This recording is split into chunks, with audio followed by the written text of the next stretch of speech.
Money. It don't care whether I'm good or not. It don't care whether I snore or not. It don't care which God I pray to. There are only 3 things in this world with that kind of unconditional acceptance. Dogs, donuts, and money. Only money is better. You know why? Because it don't make you fat and it don't poop all over the living room floor. Welcome to Money Unplugged. I'm Chris Hill. Thanks for being here. Is it your first time? Your first show? Thanks for checking out the show. If you've been here before, I hope you're enjoying the show. If you are, please tell a friend. If you've got questions or feedback, you can drop me an email. info@moneyunplugged.com is the email address. Today on the show, Jeff Fischer.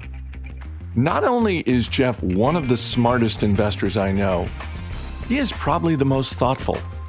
And what I mean by that is, I don't know anyone who thinks more deeply about the world of investing than Jeff Fischer.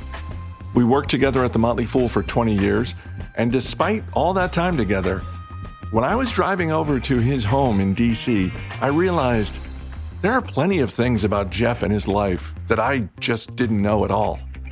And it was a really good conversation. We talked a lot about investing, how he got started as a teenager, how his investing evolved over time, and a lot more. So let's get into it with Jeff Fischer. You grew up in Chicago, right? Yep, outside Chicago, mainly. Siblings? Naperville. 3 siblings. So you have 3 siblings. You're one of 4. Yeah. Or where do you fit in the order? Second. Okay. And what did your dad do? Are we recording? Yeah. My father was a civil engineer. So he traveled the country as a project manager overseeing power plant construction. Like nuclear power plants, or just including nuclear? Yep, a lot of, in the 70s and 80s, a lot of nuclear power plants. And then when those weren't being built here so much, he went over to Asia where they were building those plants. Wow. So, and your mom working or stay-at-home mom? She was a teacher and stayed at home because there were 4 of us. And then once we got older, she taught again a bit more. She loved teaching. So what was that, like grade school, high school? Grade school, mostly. Yeah. Yep. Do you have an early memory of money? I do, certainly. It's related to The Price is Right, the game show. And then also the radio. I listened to the radio a lot. And so from an early age, I had the impression that money was to be coveted, because when a contestant was offered money or won money on The Price is Right, they would go crazy and the audience would go crazy. And the radio program I listened to, it was WLS in Chicago, gave away money, it seemed, every day. And the caller would always be so excited and just over the moon that they won whatever they won. And so from a young age, I learned, I was taught that money was to be wanted and coveted, and it was scarce or hard to get. And then my parents, every year at the end of the year, would talk about my father's promotion possibilities, bonus possibilities. So there was always a little bit of a little tension about money towards the end of the year. It's interesting because a lot of children of the 70s, I too remember The Price is Right. I think it might still be on for all I know. I mean, that's, it's one of those game shows that just never dies. But it's interesting, between that and the radio, you're learning money is something to be coveted. You're also kind of learning money is something you can win, which isn't a great lesson for a young, impressionable mind. Yeah, that's so true. Sure, you can go and work very hard your whole life and make money, but you could also just win it. And of course, the lottery does that too to us in virtually every state in this country, I think. Yeah, it's not the best. And it makes it seem like it's so difficult to get money. Instead of teaching someone, well, if you invest a little bit every year for decades, which I know it's decades, but still, then you can have what you seek. And meanwhile, hopefully you're doing something you enjoy with your time. Yeah, and also just the whole idea of working for it. Yeah, you can work for money, and hopefully you can put some away. Speaking of working for money, what was the first job you had? I was a caddy. I delivered newspapers like many people, and then I also became a caddy for a while at the local golf course. I'd ride my bike there every morning on weekends. And then from that, I joined the maintenance crew at the golf course. And I loved that job because I was outside every day, changing the pin location or driving tractors or gang mowers to cut fairways. And so outside every afternoon after school when I wasn't playing soccer. And just, I loved that work. Did working on the maintenance crew pay better than being a caddy? Because I feel like, I say this as someone who does not golf, never caddied. I basically learned everything about golf from movies like Caddyshack and Happy Gilmore. So accurate. Those are accurate. So I look at those movies and I think, well, you get tipped. Like it's if you get someone who tips well, that's great. But not everybody tips well. I'm assuming the maintenance job is more reliable. It was, as I recall, you might make back then $10, $12 in a 4-hour round of golf. Whereas the maintenance job paid $4 or $5 an hour. So it was a good step up and a lot more autonomy. You're 15, 16 and you're out there managing large pieces of equipment and things of that nature. It's pretty fun seeing the sunset. And yeah, it was good. Yeah, I had one of those jobs, not when I was 15, but yeah, the whole driving large equipment. It's like, this is a little dangerous. It might go wrong, but there is a fun aspect. We hit a few trees. It's true. Yep. Sure, absolutely. You go to Northern Illinois University? I did, yep. And you study what? I got a Bachelor of Science, studied business, finance, management, all those things. I started in accounting, but just didn't like it enough. So I also studied English. So the two of those came together nicely, English and finance, to land me at my first job that I loved. Before we get to the first job that you loved, you're getting this degree in finance. You're also writing. What was the plan at that point? Because it sounds like the plan immediately was, I'm going to be an accountant. And then you took accounting and you thought, I'm going to blow my brains out. That was... It's a little severe, but possibly. My parents really pushed for the accounting. You'll get a professional job, no problem. But as I said, I just didn't love it enough. The thought was investing and writing would be a good combination because I had been investing or following the stock market since I was 13 when they taught it in school. And I found it really interesting. I started to chart stocks on graph paper and all that whole thing. And so I thought I would love to write and I'd love to invest just for the potential freedom that investing could one day bring. But I also thought investing... So the author Richard Powers, in a recent interview I heard, said he chose to be a writer because he couldn't decide what to do. And he thought as a novelist, with each novel, he can become an expert in something different and write about that. And so I thought the same with investing, actually. You're always learning. You always have to learn new things, different fields of study if you want to. And so I thought that was a good way to not commit to one thing, but at the same time commit to this one thing. It is interesting to think about investing. I do wonder if investing, particularly in the stock market, was presented to younger people as an opportunity to learn about different industries, different businesses, different cultures in some ways, if it becomes more appealing. Because I think for the average person in general, and particularly for the average young person, investing in the stock market comes across as complicated, frenetic, fraught with a huge amount of risk that doesn't necessarily exist depending on the way you invest. And the idea that you can explore the world and you can do it through businesses, I don't know, I think that would be appealing to some people. I agree. And that's how I remember it being taught, the latter way, which was frenetic, crazy. You need to be on top of it. It's changing all the time. It's risky, instead of, hey, this is something to think about for your whole life. And you can follow along with businesses that may thrive for decades, and you can be a part owner. So I don't recall it being simplified down to that point, either in high school or at university. It was taught in a much more esoteric and almost threatening way, really.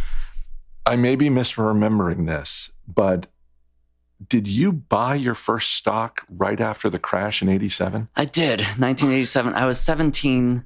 Black Monday occurred where the S&P fell about 23%. And I had already been gearing up to start to invest. And so I had $300 and I went and invested in two companies. One was a real estate company in Florida because I liked the tropics, and one was Citibank just because I knew it. And the real estate company went bankrupt within a year or two. I didn't choose well there. And the bank I sold during college when I needed money. So I'm just thinking about 17-year-old Jeff Fischer buying his first stocks in the wake of that horrible news. Like, I wasn't studying investing when I was in high school and college. It was not anything I thought about ever. I had friends in college who were studying finance, but I was very aware of the crash of '87 because it was the biggest story in the country. And so there was no trepidation on your part, because it seemed like part of the story was fear, just fear across the country, not just for the drop, because it was a huge drop, but the ripple effect and the people. And there is this cottage industry, as you and I both know, of people who make their money by going on television or writing articles about the market is about to crash. And all of those people get validated on a day like Black Monday. Yeah, I think I wasn't that plugged into it. And so I didn't feel fear. I just saw that prices were down much more than where they had been. And so I just put a little money in without thinking about it too much. And then I went on back to my life. So that was a good first lesson. Sometimes ignorance is bliss. Exactly. So what was the first job you got out of college? So I worked at a brokerage house in Chicago. I moved downtown to Chicago, to Lincoln Park, and shared an apartment with some friends and bounced around jobs, really. It was 1992. There was a small recession going on. And I knew I wanted to be in investing. So it was a small brokerage house, and I hated that job. It was all you're doing is selling stock to people you don't know. You're just on the phone? You're just on the phone. So it didn't last long. It's like the movie Boiler Room. You're just, It really is. It's more like that than you're selling actual companies, not fake companies, but it's you're just on the phone selling I remember stocks. We were really pushing Telefónica de Argentina, which, most people probably shouldn't be buying. And you're calling professionals. It's just a roll call of professionals around the city. You're calling and trying to pitch them on this stock. I didn't do well. Is that basically AT&T in Argentina? Exactly. Okay. Yep. Or we were selling Africa funds at the time as well. Kind of spicy things that you probably shouldn't be selling to someone sight unseen, or in any case. But these are professionals. These are not mom and pop individual investors. They were somewhere. Okay. Individual professional. You're calling doctor offices and law offices and so forth.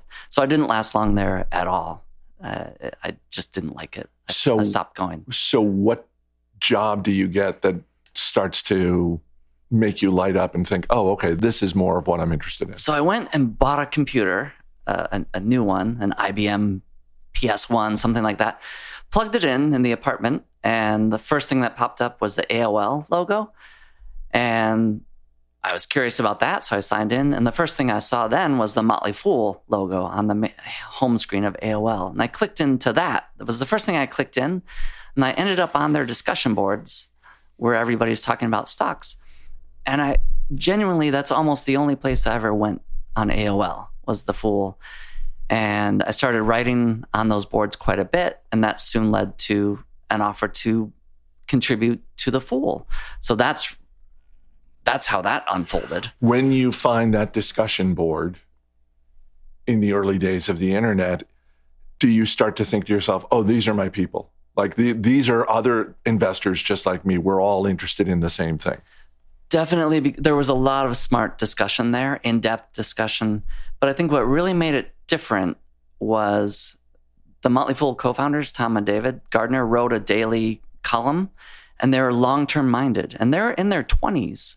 And you can read a lot of old, stodgy financial or investing books that profess that you need to invest long-term.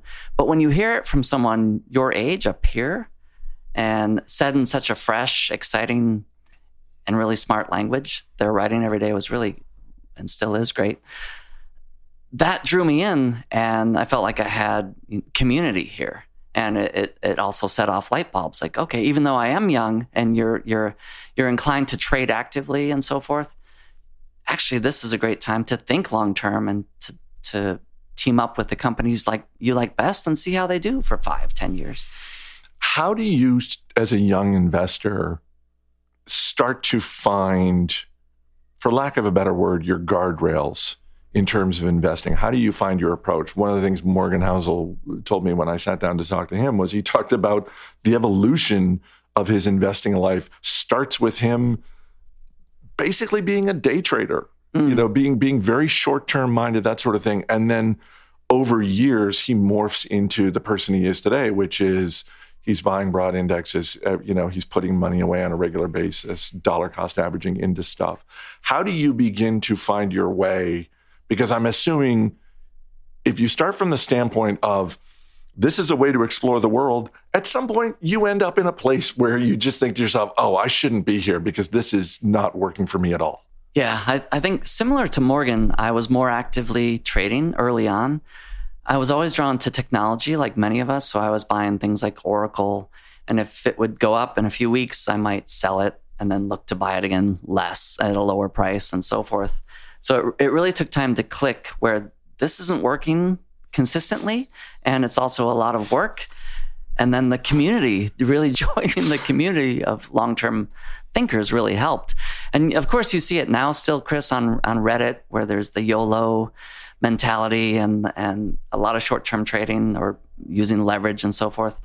And you can flip that on its head. If you only live once, then this is your one chance to own something for 10, 20, 30 years and get that clock started now instead of YOLO means I'm going to roll all the dice this week and then what?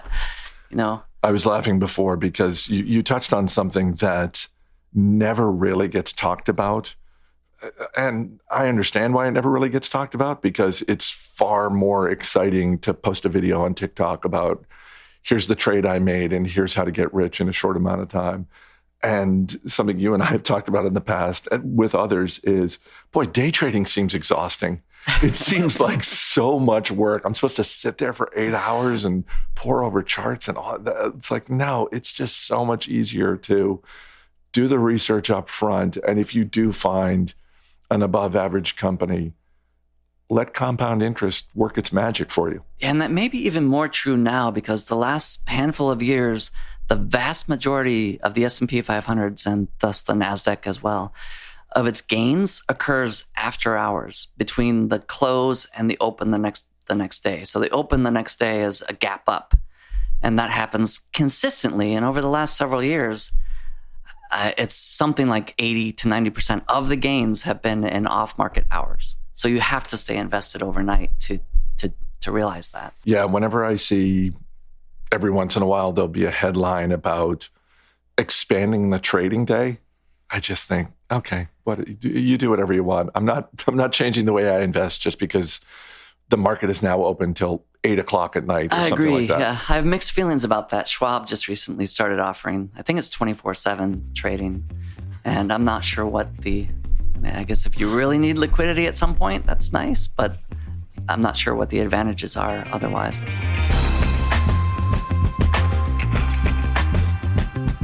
We'll get back to Jeff in a minute, but the weather's getting warmer and it's time to up your grill game. And you can do it with Dizzy Pig seasonings. Whether you're grilling up chicken, beef, pork, seafood, vegetables, Dizzy Pig has got the rubs and spices to impress your guests and make your taste buds happy. You can go savory with a little bit of sweet. You can get as much heat as you want. If I'm grilling meat, I'll use the Crossroads Southern Barbecue. If I'm doing fish, I'll put on the spicy pineapple head mix. Dizzy Pig is a small family-owned company, and that matters because they actually grind whole spices just before they bottle them. We're talking about true craft products here. They're made in small batches, and they're bottled by hand. There are a ton of great flavors. Get whatever you want, but my advice is they've got a sampler pack with 5 different flavors. You can test that out. Go to dizzypigbbq.com, use the promo code MONEY, get 10% off your first purchase. You can click the link in the show notes or go to dizzypigbbq.com, 10% off when you use the promo code MONEY. All right, let's get back to Jeff. To what extent did you and your wife talk about money before you got married? Very little. I knew she didn't have debt and she knew I didn't have debt.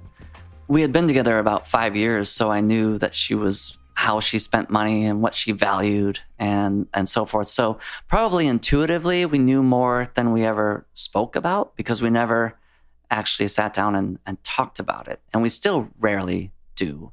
So I know that's I know that's the answer many of your guests give, which is interesting, but not surprising because it's still kind of a taboo subject. Do you want to, risk harming your relationship by bringing out your differences when it comes to finances or seeing that you don't see eye to eye on certain things? But really, we should talk about it more than we do. We should, although the more I think about it, the more people I talk to who give answers similar to the one you just gave, I do think it makes sense.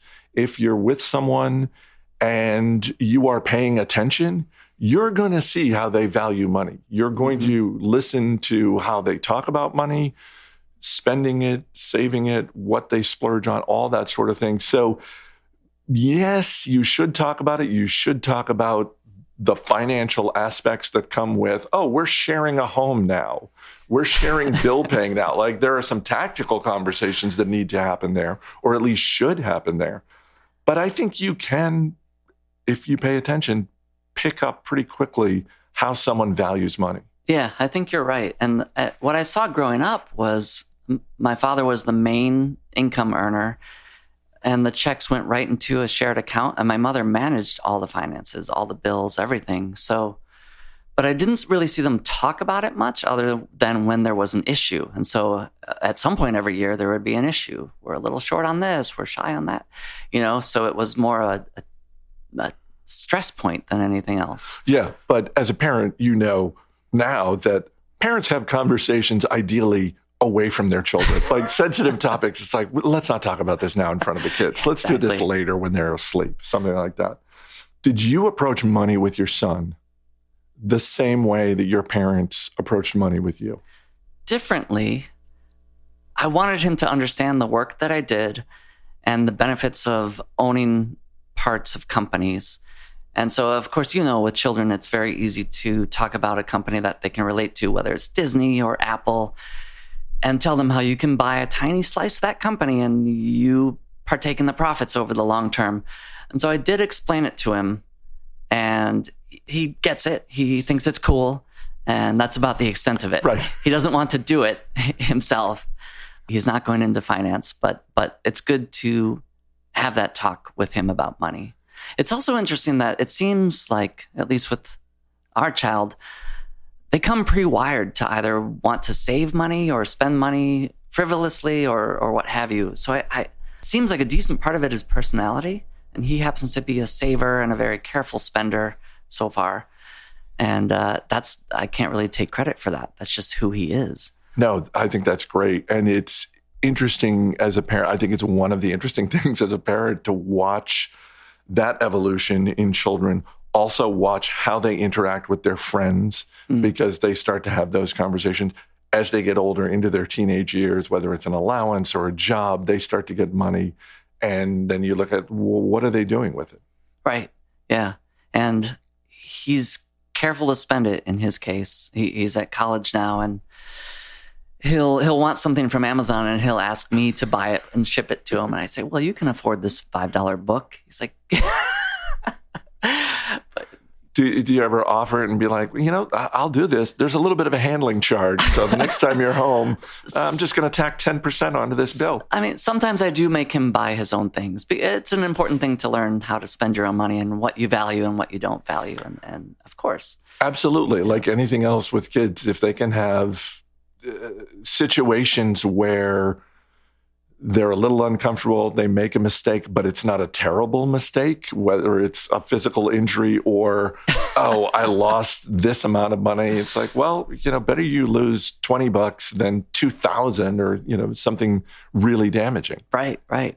Let's go to the speed round. What is a thing that you have bought that makes you happy?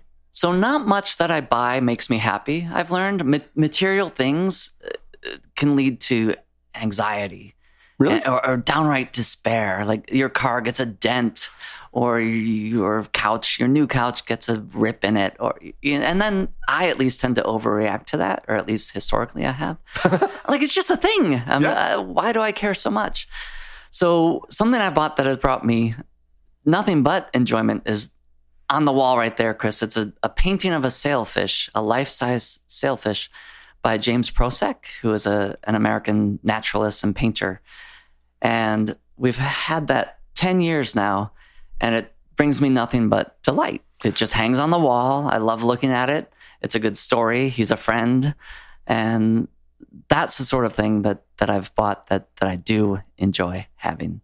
So this is an audio podcast, so I'm just going to describe for anyone listening. This painting of the sailfish is enormous. This is... It was delivered on a truck. 6 feet high by 8 feet wide. That's right. I think That's roughly right. That's the dimensions. So did the size of this painting come up in conversation before you? This is not hey, I'm going to buy this thing and this is for me and I'm just going to stick this over here.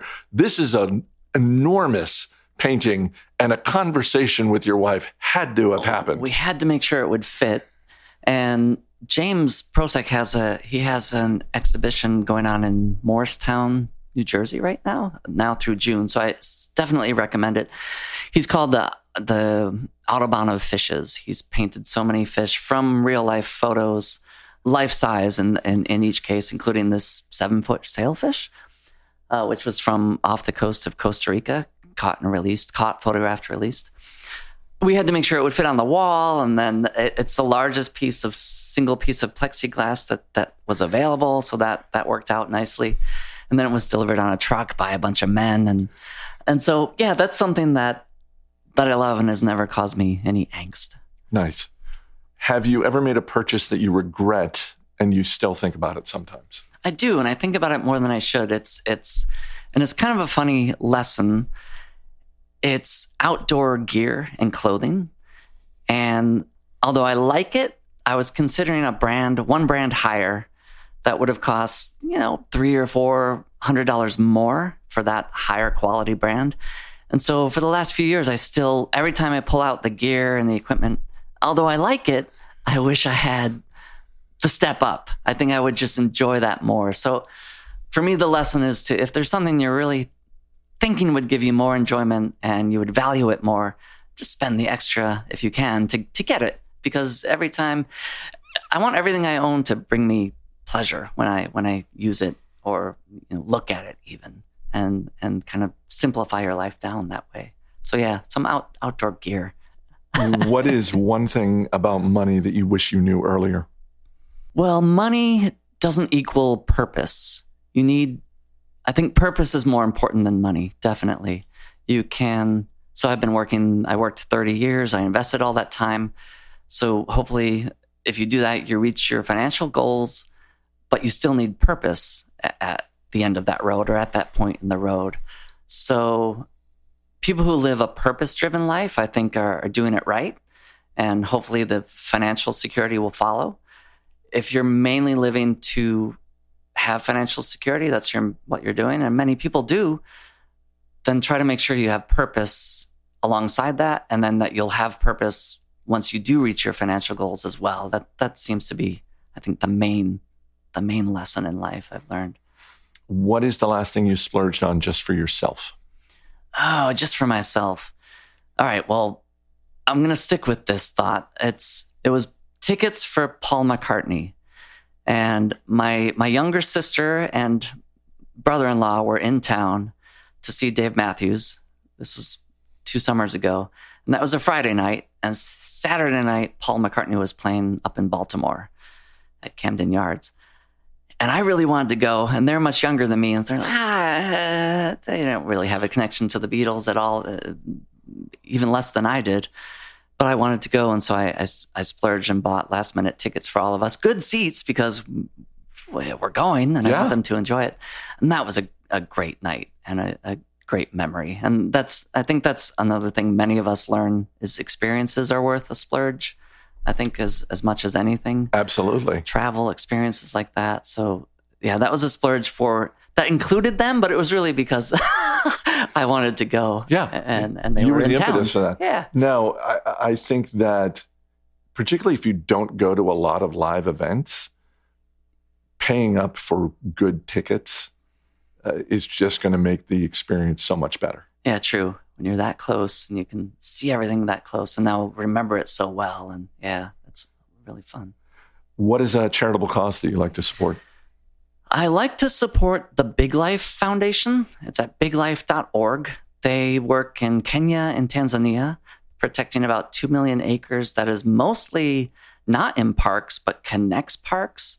So they're working with the communities there, Maasai communities, to protect lions and elephants and so forth. And they've not had poaching events for several years now. It's mostly human, farmer, animal, wildlife conflict. But check them out at biglife.org. They report really well on what they're doing.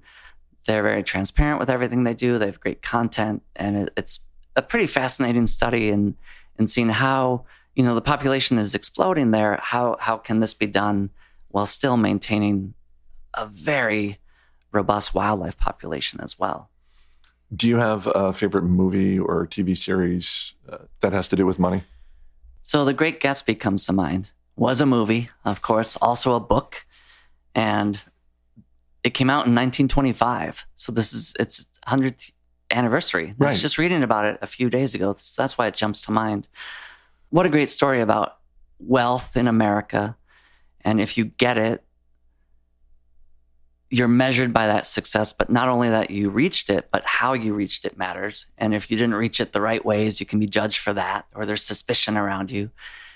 And of course, Gatsby was hoping he could become successful enough to win back Daisy, and that doesn't work. So it won't always lead to what you want, of course.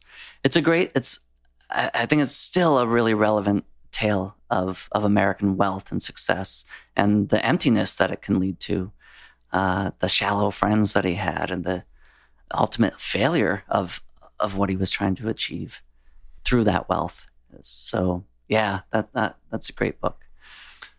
Final thing is a penny for your thoughts. It doesn't have to be about money. It can be any bit of wisdom you've picked up along the way that you can share with people.